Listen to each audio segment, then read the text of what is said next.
सुप्रभात।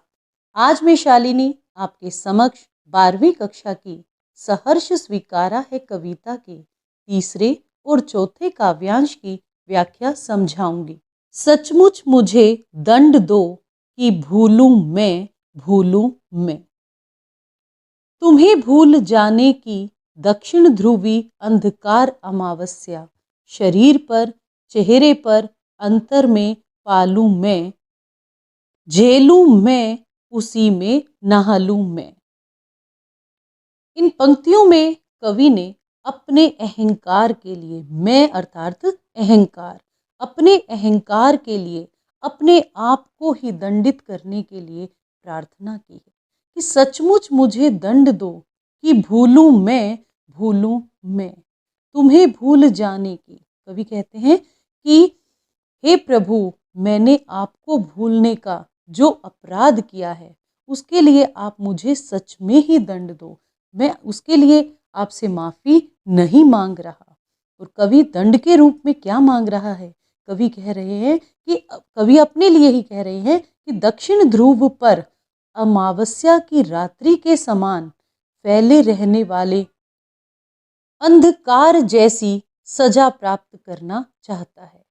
और उसी घनघोर अहंकार को, जो वो अहंकार में ही ईश्वर को भूल गया था, उसके कारण वह अमावस्या का अंधकार अपने शरीर पर, अपने चेहरे पर, अपने अंतर मन पर झेलना चाहता है और उसी में नहाना चाहता है।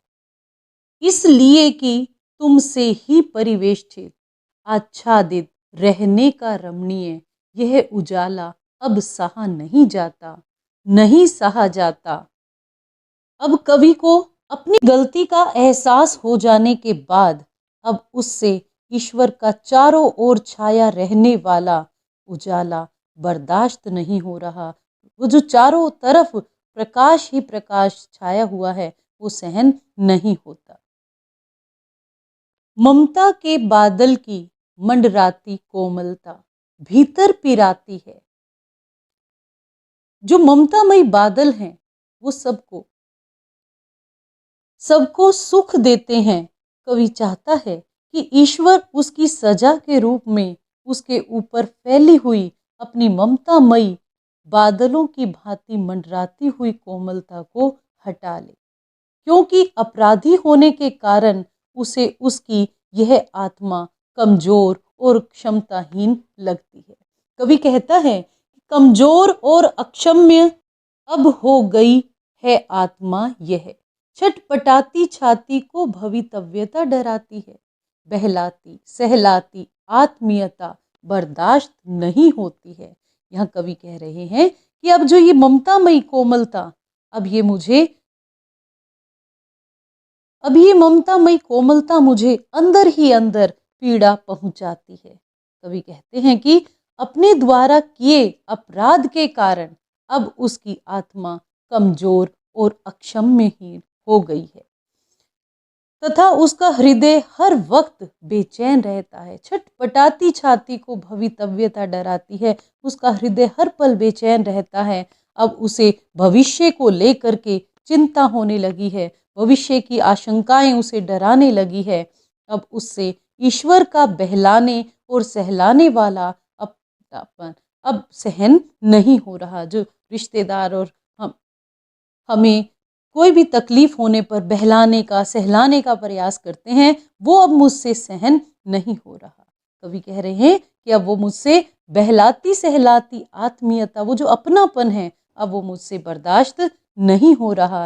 वह अपने द्वारा किए अपराधों की अब सजा पाकर पाप मुक्त होना चाहता है। वह कवि से कह रहे हैं कि मुझे अब इसके लिए सजा चाहिए, मैं इसके लिए माफ़ी नहीं मांग रहा हूँ। सचमुच मुझे दंड दो कि हो जाऊं पाताली अंधेरे की गुहाओं में विविरों में। गुहाओं माने गुफा और विविर मतलब बिल या सुरंग। धुएं के बादलों में बिल्कुल मैं लापता कि वहां भी तो तुम्हारा ही सहारा है। इसलिए कि जो कुछ भी मेरा है या मेरा होता सा लगता है, होता सा संभव है, सभी वह तुम्हारे ही कारण के कार्यों का घेरा है, कार्यों का वैभव। अब तक तो जिंदगी में जो कुछ था, जो कुछ है, सहर्ष स्वीकारा है, इसलिए कि जो कुछ भी मेरा है वह तुम्हें प्यारा है।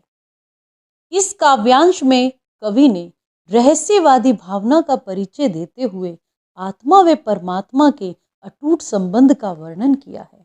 यहाँ कवि कहते हैं कि पुनः ईश्वर को संबोधित करते हुए कहते हैं कि हे प्रभु, मैंने आपको भूलने का जो अपराध किया है उसके लिए आप मुझे सचमुच दंड दो।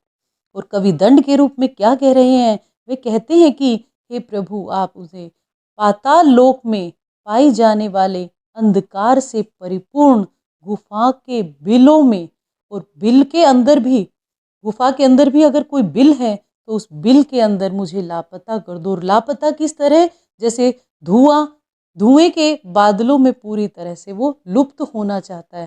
कैसे लापता होना चाहता है? जैसे धुआं बादलों में पूरी तरह से विलीन हो जाता है, ठीक उसी तरह से कवि भी पाताली अंधेरे की गुफाओं में, और गुफा के अंदर भी अगर कोई बिल है तो उसमें लापता होना चाहता है। कवि अपने स्वरूप को भी देखना नहीं चाहता, क्योंकि उसे ज्ञात है कि वह लुप्त होकर जहाँ भी रहेगा वहाँ ईश्वर का साथ और सहयोग प्राप्त कर सकेगा। इसलिए कवि कहता है कि उसके जीवन में जो कुछ भी है, या उसे लगता है कि ये मेरा हो जाएगा,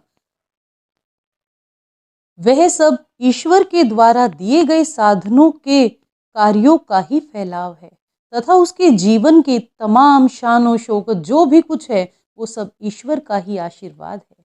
कवि फिर से कहता है कि उसके जीवन में जो कुछ भी है, जो कुछ भी अर्थात सुख दुख, हर्ष विषाद, राग विराग आदि, वह सब उसको प्रसन्नता के साथ स्वीकार करता है, क्योंकि इस जीवन में जो कुछ भी है, जो कुछ भी उसका है, वह सब कुछ उसी अनंत सत्ता के स्वामी का दिया हुआ है, क्योंकि ईश्वर की इच्छा के बिना तो एक पत्ता भी नहीं हिलता। इन काव्यांशों में भाषा सरल व स्पष्ट है, प्रसाद गुण सर्वत्र व्याप्त है, मुक्तक छंद का प्रयोग हुआ है, आत्मकथात्मक शैली विद्यमान है, शांत रस का प्रयोग हुआ है। इसी के साथ सहर्ष स्वीकारा है कविता की व्याख्या समाप्त हुई। धन्यवाद।